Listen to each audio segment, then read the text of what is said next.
बोले विष्णु भगवान की जय। देवशयनी एकादशी का महात्म्य। ब्रह्म वैवर्त पुराण में देवशयनी एकादशी के विशेष महत्व का वर्णन किया गया है। इस व्रत से प्राणी की समस्त मनोकामनाएं पूर्ण होती हैं। आषाढ़ के शुक्ल पक्ष की एकादशी को ही देवशयनी एकादशी कहा जाता है। इसी एकादशी के चतुर्मास प्रारंभ होता है। इस अवधि में कोई भी शुभ कार्य जैसे विवाह आदि नहीं किया जाता। मान्यता है कि इस दिन से भगवान श्री हरि विष्णु क्षीर सागर में शयन करते हैं और फिर 4 माह बाद उन्हें उठाया जाता है। उस दिन को देवोत्थानी एकादशी कहा जाता है। इस बीच के अंतराल को ही चतुर्मास कहा जाता है और ये एकादशी कार्तिक मास में आती है। देवशयनी एकादशी को देवशयनी महा एकादशी कहा जाता है। देवशयनी एकादशी व्रत करता धर्मराज युधिष्ठिर ने कहा कि हे केशव, आषाढ़ शुक्ल एकादशी का क्या नाम है? इस व्रत के करने की क्या विधि है और किस देवता का पूजन किया जाता है?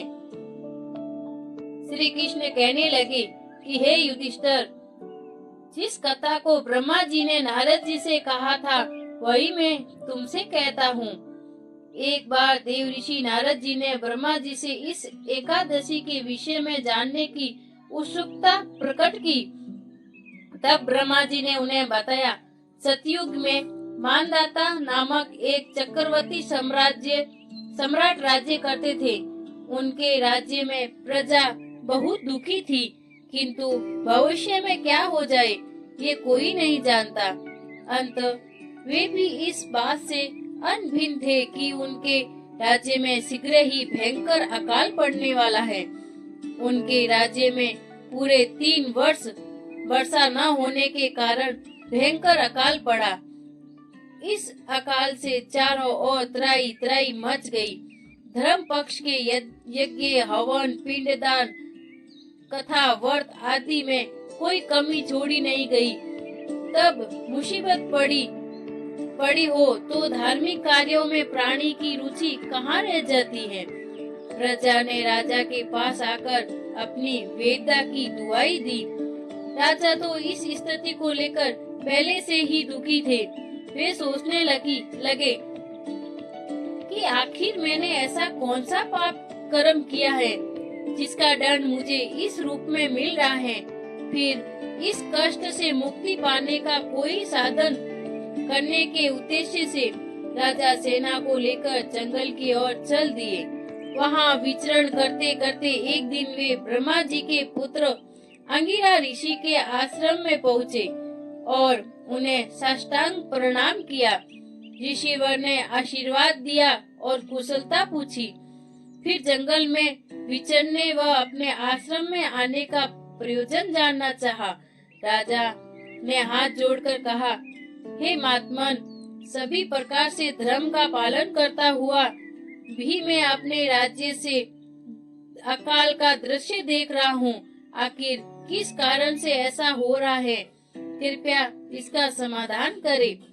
ये सुनकर महर्षि अंगिरा ने कहा, हे राजन, सब युगों से उत्तम ये सतयुग है। इसमें छोटे से पाप का भी बड़ा भयंकर दंड मिलता है। इसमें धर्म अपने चारों चरणों में व्याप्त रहता है। ब्राह्मण के अतिरिक्त किसी अन्य जाति को तप करने का अधिकार नहीं है, जबकि आपके राज्य में एक शूद्र तपस्या कर रहा है। यही कारण है कि आपके राज्य में वर्षा नहीं हो रही है। तब तक वह काल को प्राप्त नहीं होगा, तब तक यह अकाल शांत नहीं होगा। दुर्भिक्ष की शांति उसे मारने से ही संभव है। किंतु राजा का हृदय एक निरपराध शूद्र तपस्वी का समन करने को तैयार नहीं हुआ। उन्होंने कहा, हे राजन, मैं उस निरपराध को मार दूं? ये बात मेरा मन स्वीकार नहीं कर रहा है। कृपया करके आप कोई और उपाय बताइए।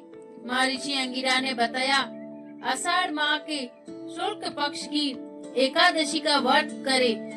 इस व्रत के प्रभाव से अवश्य ही वर्षा होगी। राजा ने अपने राज्य की राजधानी लौट आए और चारों वर्णों सहित पद्म एकादशी का विधि पूर्वक व्रत किया। व्रत के प्रभाव से उनके राज्य में मूसलाधार वर्षा हुई और पूरा राज्य धन धान्य से परिपूर्ण हो गया।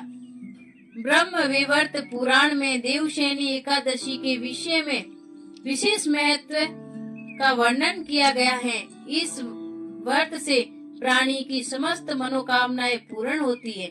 बोलो विष्णु भगवान की जय। बोले देवशयनी एकादशी की जय।